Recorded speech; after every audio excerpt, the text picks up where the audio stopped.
ইসলামে নারীদের সাক্ষী পুরুষদের সাক্ষীর চেয়ে দুর্বল কেন? অর্থাৎ দুজন মহিলার সাক্ষী একজন পুরুষের সাক্ষী সমপর্যায়ের, বিষয়টি বুঝিয়ে বললে ভালো হতো।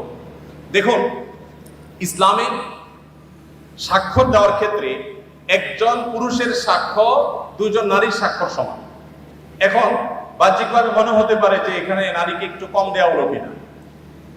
তো এটার মূল উত্তরে প্রবেশের আগে আমি যেটা বলতে চাই তা হলো, আল্লাহ রাব্বুল আলামিন আমাদেরকে যে বিধিবিধান দিয়েছেন তার সবগুলো যথোপযুক্ত।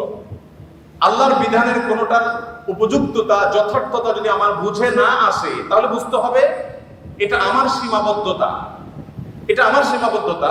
আমি সৃষ্টি হয়ে স্রষ্টার সকল আদেশ নিষেধের তাত্ত্বিক তাৎপর্য এবং তার যৌক্তিক দিক এটা আমার উদ্ধার করতে পারাটা আবশ্যক নয়, বরং যুক্তির দামই হলো আমি সৃষ্টি হয়ে স্রষ্টার সব আদেশ নিষেধের যথার্থতা আমার বুঝে আসবে না, এ না আসাটাই বরং স্বাভাবিক। একজন সামান্য গাড়ি চালক, সামান্য একজন প্রহরী, একজন ছোট চাকরি করা মানুষ, তিনি প্রতিষ্ঠান মালিকের অনেক সিদ্ধান্তের যৌক্তিকতা বুঝতে পারেন না, না পারাটাই স্বাভাবিক।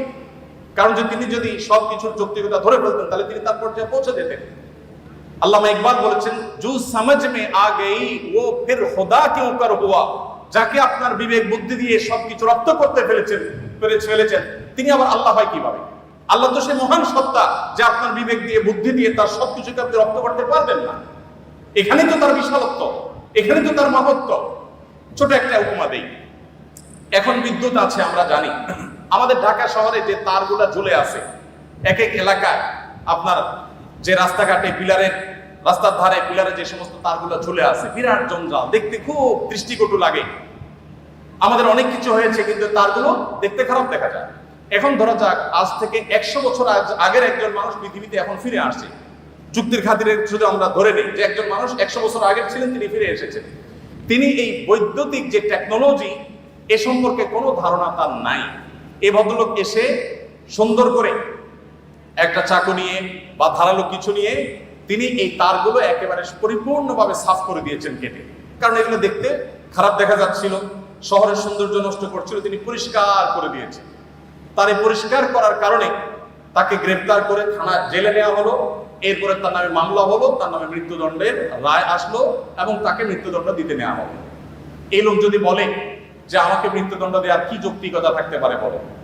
আমি সামান্য একটু তার কাটছি, ভালোর জন্য কাটছি, যদি খারাপও করে থাকি তো একটা জঞ্জালিত, আমাকে মৃত্যুদণ্ড কেন দিতে হবে? যদি বলা হয় যে তোমার এই তার কাটার কারণে বহু হসপিটালে লাইফ সাপোর্টে থাকা রোগী মারা গেছে, তোমার এই তার কাটার কারণে বহু ক্ষয়ক্ষতি হয়েছে, এই জন্য তোমাকে শাস্তি দিতে হবে, এই যুক্তি দিয়ে তাকে বোঝানো যাবে? বলে 100 বছর আগের মানুষ পৃথিবীতে আজকে আসছে, সে বিদ্যুৎ সম্পর্কে কোনো ধারণা নেই, দেখেও নেই কিছু।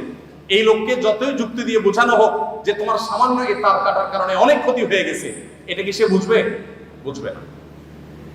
আমরা যে এক জায়গায় সুইচ দিলে আরেক জায়গায় ফ্যান ঘোরা শুরু হয়, এখন তো আপনার কমান্ডে অর্ডার করা যায়। এই যে ওয়ালে সুইচ দিলে ফ্যান ঝোলে, ফ্যান ঘুরে, আবার সুইচ বন্ধ করলে ফ্যান থেমে যায়, এই টেকনোলজি যিনি জানেন না, এরকম 200 বছর আগের, 150 বছর আগের, 100 বছর আগের মানুষ যদি পৃথিবীতে আজকে এসে তাকে যদি বোঝানো হয় যে এটা টিপ দিলে এটা ঘুরবে, সে বলবে ইয়ার কি মারো না, এটা কিভাবে সম্ভব? তো মানুষের টেকনোলজি সম্পর্কে ধারণা না থাকলে তার কাছে সেটা অযৌক্তিক মনে হয়, ইলজিক্যাল মনে হয়। তো যিনি টেকনোলজির সৃষ্টিকর্তা, আল্লাহর টেকনোলজি সম্পর্কে আপনার যে আইডিয়া না থাকে, আপনি প্রশ্ন করবেন ভাই এটা কিভাবে সম্ভব? আমরা একবার সুবহানাল্লাহ বললে এতগুলো গাছ হয়ে যায়, জান্নাতে এটা এটা হয়ে যায়, এগুলো শুনে আমাদের মনে প্রশ্ন জাগতে পারে কিভাবে সম্ভব? মুখ দিয়ে সুবহানাল্লাহ বলবো আর ওখানে গাছ হয়ে যাবে, কেমনে সম্ভব? এখন আপনারা ভয়েস কমান্ড সম্পর্কে জানেন। ভয়েস কমান্ড এমন ভাবে সেট করা সম্ভব যে এখান থেকে আপনি ভয়েস কমান্ড দিবেন, আরেক জায়গায় কাজ শুরু হয়ে যাবে। সম্ভব না? সম্ভব না। তো মানুষের টেকনোলজি যদি এই হয়, তাহলে আল্লাহর টেকনোলজি কি না হতে পারে? তো এই জন্য ভাইকে আমি প্রশ্ন উত্তর প্রথমে বলতে চাই, আমি হয়তো একটা যুক্তি আপনাকে দিতে পারবো। সবচেয়ে বড় যুক্তি হলো আল্লাহ রাব্বুল আলামিন নির্দেশ করেছেন মেয়েদের 2 জনের সাক্ষ্য পুরুষদের 1 জনের সাক্ষ্যের সমান। এর পেছনে যুক্তিকতা কি, তাৎপর্য কি, যথার্থতা কি, আমার বুঝে আসুক আর না আসুক, এটাই সত্য, এটাই বাস্তবতা, এর নামে ঈমান। আর যদি বলেন যে আমার বুঝে আসলে আমি মানবো, না বুঝে আসলে মানবো না, তাহলে তো আল্লাহর প্রতি ঈমান আনলেন না, আপনার বুঝের প্রতি ঈমান আনলেন। যাই হোক, এখানে সাক্ষ্যের একটা ব্যাপার হলো যে সাধারণত সাক্ষ্য দেওয়ার যে বিষয়গুলো ঘটে এগুলো পুরুষরাই সাধারণত দেখে, মেয়েদের দেখার পসিবিলিটি কম থাকে। তারা থাকেন পর্দায়, তারা থাকেন বাসা বাড়িতে, তারা থাকেন নিজস্ব আঙ্গিনা, নিজস্ব আলোয়, পুরুষদের সাক্ষ্য দেওয়ার সম্ভাবনা এবং তাদের সাক্ষ্য দেওয়ার সুযোগ অনেক বেশি থাকে, নারীদের জন্য সেটা অনেক কঠিন থাকে। তারা থাকেন পর্দার মধ্যে, তাদের পর্দার মধ্যে থেকে সাক্ষ্য দেওয়ার জন্য সংশ্লিষ্ট বিষয়ে দেখা, প্রত্যক্ষ করা তুলনামূলকভাবে একটু কঠিন এবং সম্ভাবনা অনেক কম। হয়তো সেই কারণেই দুইজন নারীর সাক্ষ্যকে একজন পুরুষের সাক্ষ্যর সমান ধরা হয়েছে, ধর্তব্য করা হয়েছে। এর বাইরে বহু যৌক্তিকতা বিভিন্ন গবেষকরা, বিশ্লেষকরা দিয়েছে। আমি মূল সূত্র সেটাই বললাম যে আল্লাহ তাআলা যেটা বলেছেন এর চেয়ে যৌক্তিক আর কিছু হতে পারে না। ধার্মিক, পরহেজগার, আল্লাহভীরু অর্থাৎ ভালো ইসলামিক জ্ঞান সম্পন্ন মেয়ে জীবন সঙ্গিনী হিসাবে পেতে চাইলে কি করা উচিত? সমাজের একেবারে হিরঞ্চি যারা হয়, এরাও এসে মহিলা মাদ্রাসার প্রিন্সিপালকে বলে, হুজুর একটা ভালো মেয়ে দেখেন আমার জন্য। এখন সময়টা এরকম হয়ে গেছে, সবাই বিয়ের জন্য একটা করে রাবেয়া মুসরি খোঁজে, মানে একটা ভালো মেয়ে খোঁজে, কিন্তু নিজে ভালো হওয়ার কোনো মুরদ নাই।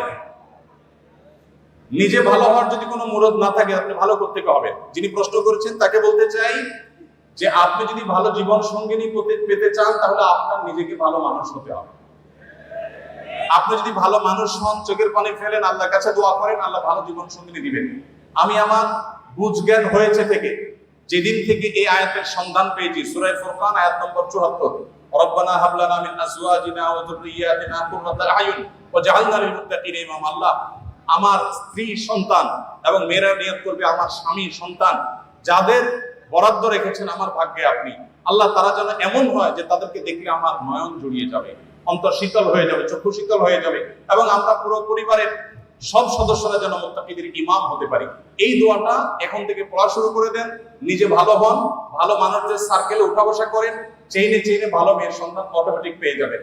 নিজে ২ নম্বরে সব করবেন, অবৈধ কাজ সব করবেন, হারাম কাজ সব করবেন, আর চাইবেন যে আমার জীবন সঙ্গী এটা পুত পবিত্র হোক। এটা কঠিন, তবে আবার এর মানে এই নয় যে আপনি খারাপ হলে আপনার স্ত্রীও খারাপ হবে, এটা বাধ্যতামূলক নয়। অনেকে নিজে খারাপ দেখে মনে করে তাহলে আমার ভাগ্যে যেটা আসছে এটা ওই গ্রুপেরই হবে, এরকমটি মনে করার কোনো কারণ নাই। কারণ আল্লাহ তাআলা অনেক সময় ব্যতিক্রমটাও ঘটান, অনেক সময় আল্লাহ তাআলা বিপরীতটাও দান করেন।